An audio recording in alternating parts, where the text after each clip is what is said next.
and welcome back to Council Watch, and it's full council time.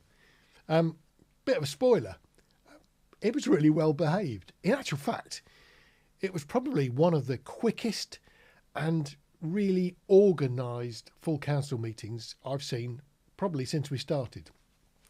No fireworks, no bad tempers, no grumpiness, no shouting, no yelling. It was a little bit odd in places, but I've watched it twice now, and the little bits that sort of come and go. But realistically, what's actually on the cards tonight? Well, it starts in the normal way. Hello everyone, welcome to Lowestoft Town Council's full council meeting. Today's the 22nd of April 2025. The fire evacuation procedure for Hamilton House. There are no fire alarm tests planned for today, so should the fire alarm sound... Well, that's all normal, and it went on a little bit, and then I noticed a small change. Item 270, declarations and dispensations. 270.1, to receive declarations of disclosable pecuniary, other registrable and non-registrable interests, and declarations of bias and predetermination from councillors on items on the agenda. Bias and predetermination. So they now have to declare if they've already made their mind up on something before the meeting starts. I mean, that's a small difference, but it's quite an important one, isn't it? Do we have any declarations? Councillor Parker. Yeah, I'd just like to declare I'm an East Suffolk Council member, so item number 280.1. Thank you. Councillor Moore. I'm an East Suffolk Council employee. Thank you. Councillor Craig. I'm also an East Suffolk councillor. Thank you. Any others? Okay. Can I sidetrack a bit here?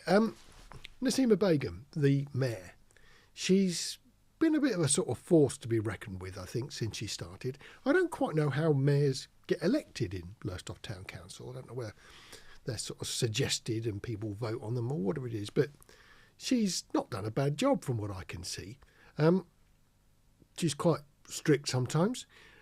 In this particular meeting, the thing that impressed me the most was she's also very well briefed, and there's a hell of a lot on the agenda to get through, and it's been sort of clumped and clustered together into sort of bits and pieces that they could do in sort of multiple chunks, which is quite clever. But I wonder, do mayors get re-elected? I mean, if they do, I mean, she seems to have done a pretty decent job as far as I can see. I wonder, now she seems to have got this sort of organised and in gear, it would perhaps be a shame to sort of mess it up, wouldn't it? So anyway, Naseema, I hope you get another chance at this, because I think you've done a good job.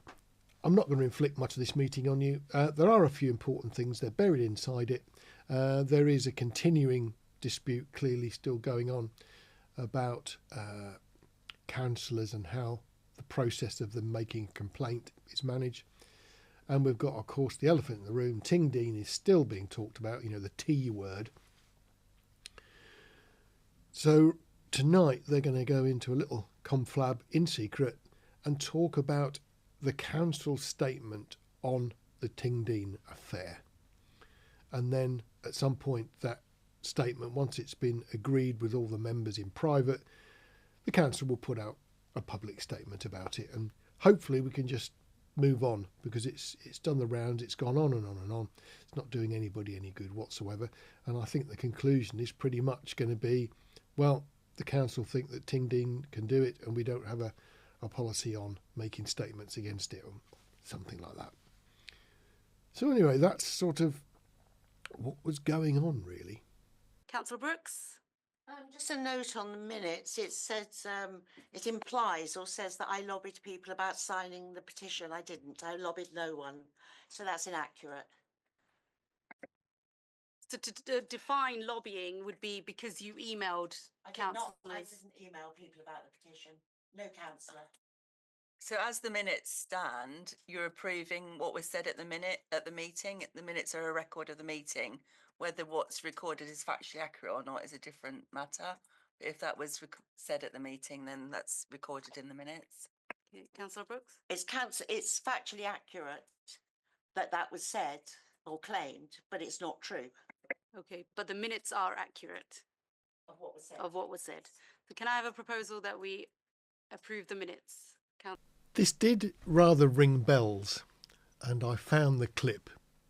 There was no such promise, and the Prime Minister did not support the proposal. If he had, it would appear in the minutes, and it doesn't. Doesn't it? Prime Minister, why was my request for a further discussion and your reply not minuted? It is characteristic of all committee discussions and decisions that every member has a vivid recollection of them, and that every member's recollection of them differs violently from every other member's recollection. Consequently, we accept the convention that the official decisions are those and only those which have been officially recorded in the minutes by the officials, from which it emerges with an elegant inevitability that any decision which has been officially reached will have been officially recorded in the minutes by the officials, and any decision which is not recorded in the minutes has not been officially reached, even if one or more members believe they can recollect it. So in this particular case, if the decision had been officially reached, it would have been officially recorded in the minutes by the officials, and it isn't, so it wasn't. Couldn't resist it, sorry. Back to normal. At the Finance and Governance meeting, there was some talk about the continuation of the live webcasting of council meetings. And Councillor Pearce was concerned that sometimes what was said in the meetings would be negative or misunderstood or reasons like that. And he was asking whether we should continue. The feeling of the Finance and Governance seemed to be that, yeah, it should, but it was sent to full council. And this is how that played out. 273.3b, the continued live streaming and recording of town council meetings during the 2025-2026 civic year. This is what the public comment relates to. Councillor Brooks. This actually wasn't a recommendation from F&G. It was one councillor's opinion. It wasn't a recommendation from F&G. Yeah, So that's why it might be misunderstood, and that councillor isn't here. So out of F&G, it was said that it will go to full council for consideration without a recommendation from F&G. Correct. That's what was said. Has everybody had a chance to read the public comment? We don't need to read it out, do we? If members have read it, it's been received and acknowledged. If members have read it, then it doesn't need to be read out in full, no. There's actually been a response from a member of the public on this issue, and it makes some really sensible points. I'm not going to read them all, because if you want to read this entire letter, it's available on the internet. You can go to the council website and you can read it. But this is what they just mentioned that the councillors have all seen. But there are some important bits in here.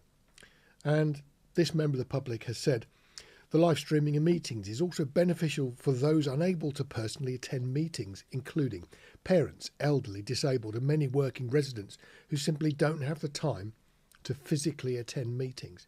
That's an important thing. I mean, I'm a sort of watcher of the council.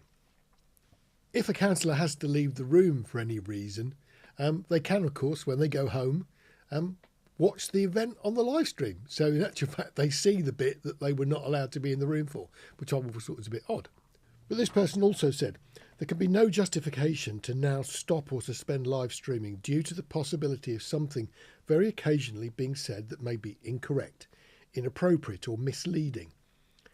Mistakes will sometimes occur. Some meetings may on occasions get heated.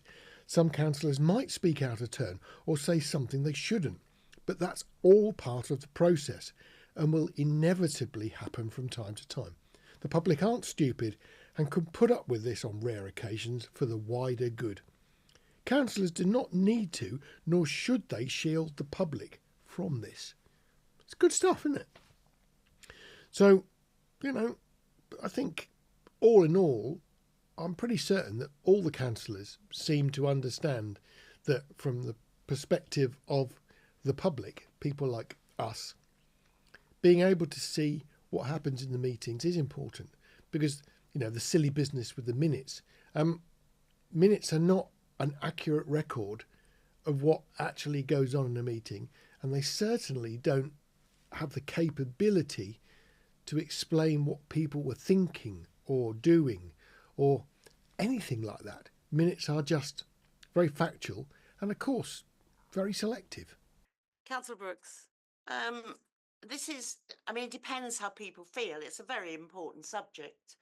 Personally, I think we shouldn't approve it. But I think we need to ensure that all the councillors are aware of what that public comment says, because that public comment basically sums up what I agree with. It's about transparency. Yeah. So we need a proposal of whether we continue live streaming or we don't. Councillor Youngman. I'll propose that we continue live streaming. Councillor Newsom. Yeah, happy to second. I've got no Thank you. problem with it. Thank you. Councillor Brooks, did you have any further No, I comments? Propose a second. So all in favour of continuing the live stream? I think that's unanimous. That's everyone. Yeah, Thank you. Well, there were a few more things discussed. In actual fact, there's got a long list of them, but most of them were sort of procedural and not of any real consequence, I don't think, to the running of the meeting. There was quite a bit about tree policy, and I must admit that sort of flew over my head. I did try to understand it, but it got a bit complicated, and it was about tree policy seems to be discussed in numerous places, and there's no sort of linking between them. So I'm not quite sure what the tree policies actually are, but maybe I'll find that out in a future episode. But I have to say, that was actually a well-run and a well-behaved meeting. Now, if they keep going like this, I can stop making videos because there's no need for me to actually do it. I mean, apart from saving the public a little bit of time, distilling a sort of 2-hour meeting down to sort of, little chunks, I'm not doing any good. So there we go. A nice meeting. And of course, just after this, they went into secret session. So we're going to find out the T word, and the public statement will be coming at some point. And of course, we're also leading up to the annual meeting time, where we get sort of the review of what's been going on. So that's it for today. I'll see you on the next video. Let's hope it continues. See you soon. Look after yourselves. Take care.